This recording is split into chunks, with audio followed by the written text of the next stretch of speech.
It's a late in the day shop update. We have the bandsaw table here on the milling machine. So if I zoom it in here, you'll be able to see there's a bunch of outlines. So basically we have a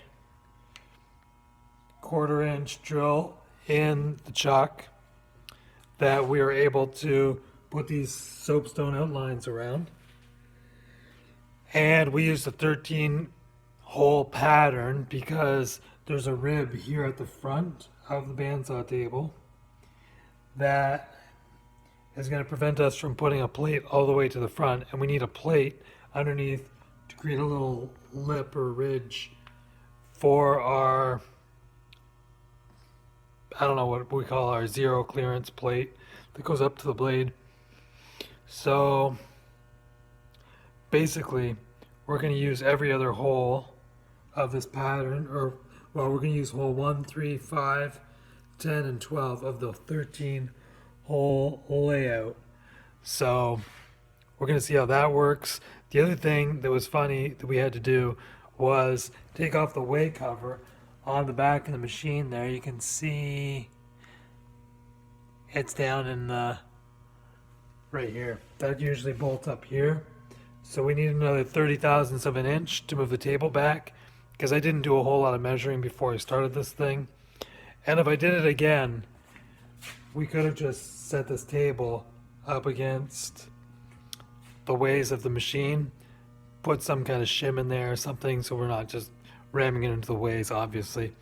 But that could have been a quick and easy way to square it up. Instead, had the dial indicator with the mag base and just held the mag base on down in here and dial it in with, and it was within a couple thousandths fairly quick, so called that good enough, because honestly it's just going to be very slight in terms of what it does with that whole pattern. It's not like we're machining a line or anything that anyone would ever know the difference of, so didn't get too fussy with that.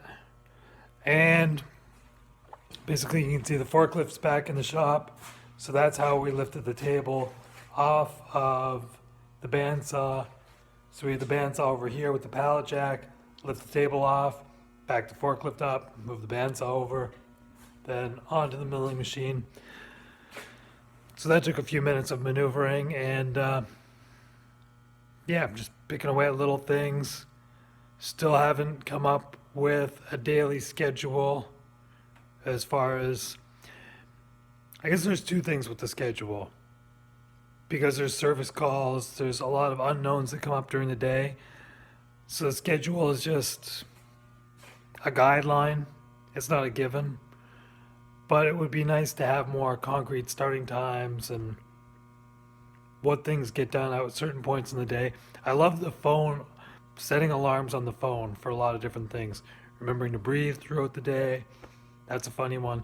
Sometimes, well, just having it set for lunchtime, because if I'm the only one working, it's nice to know lunchtime or the end of the day when it's home time to be able to cut loose and relax a little bit more. And so, yeah, the alarms can be helpful for setting a schedule. And with all the unknowns, it's nice to have some blocks of time that are carved out for doing different things. Still keeping a chart in the, well, whiteboard in the washroom on the wall. I don't know if I want to, well, I guess we can come in here. So there, you can see that is all the ongoing tasks that are just related to shop upkeep, maintenance, machine repairs, upgrades, things that just be nice to get done. So that's been really helpful just in terms of having a place to put all that instead of using our minds for low value. It's using our minds for what they're meant for, creative thinking, instead of low value tasks as far as just storing data. The whiteboard's a lot cheaper doing that than in our minds. So got that on the go. Yeah, don't know what else to say. As far as still working on the creative visualization, as far as doing cold calling, see how that goes. That seems like a big act of faith. So just staying at that, it's a fun thing to do. And lots of emails, stuff like that today. So anyhow, until tomorrow, we'll see where things get. Thanks again.